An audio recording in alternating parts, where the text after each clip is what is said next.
अस्सलाम वालेकुम। फैसल अब्बासी आपकी खिदमत में हाजिर है इस उम्मीद, यकीन और दुआ के साथ कि आप जहां कहीं भी मुझे देख रहे हैं, सुन रहे हैं, बिल्कुल ठीक हैं, खैर व खैरियत से हैं और अल्लाह रब्बुल इज़्ज़त की खुसूसी रहमतें आप पर साया किए हुए हैं।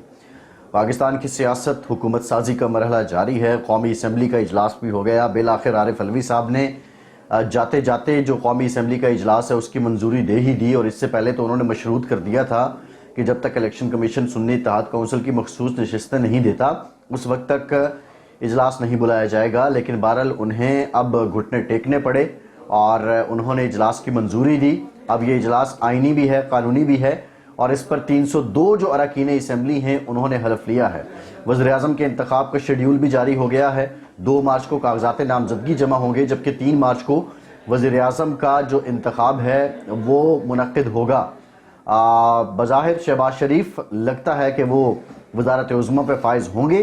पीपल्स पार्टी और उनके दरमियान मुआहिदा भी हो चुका है। ये तो सारे सिलसिले चल रहे हैं।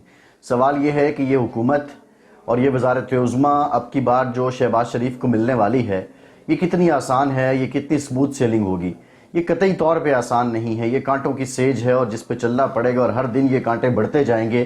पाकिस्तान को जो इस वक्त मुआशी बहरानों का सामना है उसमें अब इस हुकूमत ने आते ही IMF की तरफ जाना है। इस हुकूमत के आते ही रमज़ानुल मुबारक आ जाएगा। इस हुकूमत के आते ही छोटी और बड़ी ईदें आ जाएंगी। इस हुकूमत के आते ही बजट की तैयारी शुरू हो जाएगी, और IMF के पास जाएंगे तो IMF की मज़ीद शराइत आएंगी। बिजली की कीमतें, गैस की कीमतें, ये सब आसमान को छू रही हैं, और ये सब बातें मशरूत हैं पाकिस्तान में सियासी इस्तेहकाम को लेकर। जहाँ तक पाकिस्तान में सियासी इस्तेहकाम का जिक्र करें तो इस वक्त जो जमातें हैं उनमें बिलखुसूस हम PTI की बात करें, और उनकी जानिब से अब ये दुनिया को बताया जा रहा है कि पाकिस्तान में सियासी इस्तेहकाम नहीं है। हालांकि मेरी नज़र में पाकिस्तान के अंदर सियासी अदम इस्तेहकाम की जो सबसे बड़ी वजह है वो पाकिस्तान तहरीक इंसाफ खुद है। पाकिस्तान तहरीक इंसाफ के बानी ने पिछले अरसे में, पिछले 1-1.5 साल में ये तासुर दिया। उन्होंने अपने आप को रियासत के अंदर एक रियासत बनाने से मुताल्लिक सामने लेकर आए, और उसकी सबसे हसीन मिसाल ये है कि जिन दिनों उनकी गिरफ्तारी से मुताल्लिक बात हो रही थी तो ज़मान पार्क के बाहर हर रोज़ कारकुनों का जम्मे गफ़ीर इकट्ठा करके वो ललकारते थे कि आओ गिरफ्तार करो, और वो ये बखूबी जानते थे कि जब उन्हें गिरफ्तार करना होगा, रियासती इदारे गिरफ्तार करेंगे तो वो हो जाएंगे। लेकिन इसके बावजूद वो दुनिया को बताते थे कि मैं बड़ा ताकतवर हूँ और ये लोग मेरे साथ हैं और इसलिए मैं सबसे तगड़ा हूँ। अब एक सूबे में उनकी हुकूमत आई है, विफाक में उनके पास अददी तौर पे उन्होंने किसी सियासी जमात से इत्तेहाद नहीं किया, इसलिए वहाँ हुकूमत नहीं बना रहे हैं। लेकिन एक और इम्प्रेशन वो जो दे रहे हैं, वो कहते हैं ना कि अपने गंदे कपड़े बीच चौराहे धोने का एक फ़न और सामने आया है। IMF को ख़त लिखा गया है। IMF को ख़त लिखने वाले बानी PTI के तर्जुमान रऊफ़ हसन हैं। रऊफ़ हसन कौन हैं? रऊफ़ हसन एक अमरीकी शहरी हैं और वो PTI के तर्जुमान भी हैं। उनकी जानिब से ख़त लिखा गया है और ये कहा गया है जो IMF है उससे कि पाकिस्तान के अंदर जो स्टेबिलिटी है वो नहीं है, और पाकिस्तान के अंदर इलेक्शन के बाद हालात ऐसे हैं कि ये हुकूमत कुछ नहीं कर सकेगी। लिहाजा पाकिस्तान के साथ जो IMF है वो अपनी माली मदद ना करे। इसका सीधा सीधा मकसद ये है कि आप IMF को, वर्ल्ड बैंक को, एशियन डेवलपमेंट बैंक को, दीगर इदारों को ये कह रहे हैं कि पाकिस्तान की इमदाद ना करें ताकि पाकिस्तान डिफ़ाल्ट के दहाने पे पहुंच जाए, पाकिस्तान की हुकूमत कमज़ोर हो जाए और फिर से वो हुकूमत में आ जाएं। इसका मकसद ये है कि मुझे जेल से बाहर निकालो। इसका मकसद ये है कि मैं फिर से हुकूमत बनाऊं। इसका मकसद ब्लैकमेलिंग के अलावा कुछ भी नहीं है। और अफसोसनाक बात यह है, अफसोसनाक अमर यह है कि आप जो बात करते हैं हकीकी आज़ादी की, आप जो बात करते हैं कि हमने अमेरिका की ग़ुलामी नहीं करनी, आप जो बात करते हैं कि हमने मगरिब की ग़ुलामी नहीं करनी, तो फिर अपने महबूब IMF को ख़त लिख के मदद क्यों मांग रहे हैं?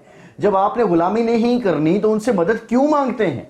इसमें बहुत सी तावीलें पेश की जाएंगी, बहुत से तारीखी रवैये उनकी तरफ से, तारीखी हवाले दिए जाएंगे, लेकिन हकीकत यह है कि PTI के दोस्त मुझे ये बताएं कि पाकिस्तान खुदा ना खास्ता अगर डिफ़ॉल्ट करता है, पाकिस्तान की मईशत कमज़ोर होती है, पाकिस्तान में पेट्रोल नहीं मिलता, गैस नहीं मिलती, तेल नहीं मिलता, दाल नहीं मिलती, रोटी नहीं मिलती, आटा नहीं मिलता, तो वो पाकिस्तानी जो PTI के फॉलोअर हैं, क्या उनको फ़ायदा होगा या उनको नुकसान होगा? यकीनी तौर पे आप ये नहीं कहेंगे कि आपको फ़ायदा होगा। तो ये जो ख़त है, ये ख़त पे जो ख्वाहिश का इजहार किया गया है, उस पर अगर अमल दरामद हो जाए تو اس کا فائدہ کیا آپ کو ہونے والا ہے؟ کیا یہ پاکستان دشمنی نہیں ہے؟ کیا یہ پاکستان مخالف خط نہیں ہے؟ آپ سیاست میں ہر لائن کو عبور کر گئے ہیں. آپ پاکستان کے دشمن جو کام نہ کر سکے، آپ بھارتی تجزیہ کاروں کے ذرا تجزیے تو سنیں. وہ کہتے ہیں کہ 9 مئی وہ واقعہ تھا جو ہم 75 سال میں نہیں کر سکے، عمران خان کی پارٹی نے کر دکھایا. وہ یہ کہتے ہیں کہ پاکستان کو جتنا نقصان عمران خان دے رہا ہے ہم 75 سال میں نہیں دے سکے. اور اب دشمن کے کیا آپ آلائے کار ہیں؟ ایک سوال تو یہ بھی ہے. اگر آپ آلائے کار نہیں ہیں تو آپ اپنی سیاست بچانے کے لیے ہر حد سے گزر رہے ہیں. ایک بات میں بڑا کلیئر آپ کو بتا دوں، ذرائع یہ بتاتے ہیں کہ یہ اصولی طور پہ فیصلہ ہو چکا ہے کہ پاکستان سب سے مقدم تھا، سب سے مقدم ہے، سب سے مقدم رہے گا، اور پاکستان کی ریاست کو بلیک میل کرنے والوں کو مزید موقع نہیں دیا جائے گا. یہ بڑی کلیئر کٹ بات میں آپ کو بتا رہا ہوں. یہ حربے پاکستان کے عوام کے دلوں میں آپ کے لیے محبت بیدار نہیں کریں گے. انہوں نے یقینی طور پہ سوچنے پہ مجبور کیا ہے. آپ تو اس حد تک چلے گئے ہیں.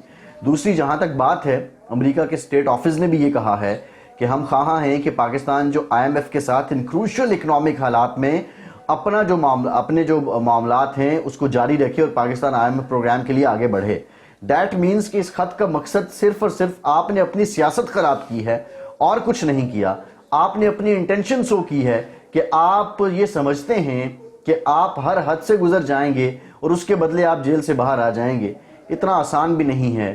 وقت بدلتے دیر نہیں لگتی، لیکن آئی تھنک اس طرح کی جو باتیں ہیں، اس طرح کے جو حرکات و سکنات ہیں، وہ وقت کو اتنی جلدی بدل نہیں دیں گے. فیصل عباسی کو اجازت دیجیے.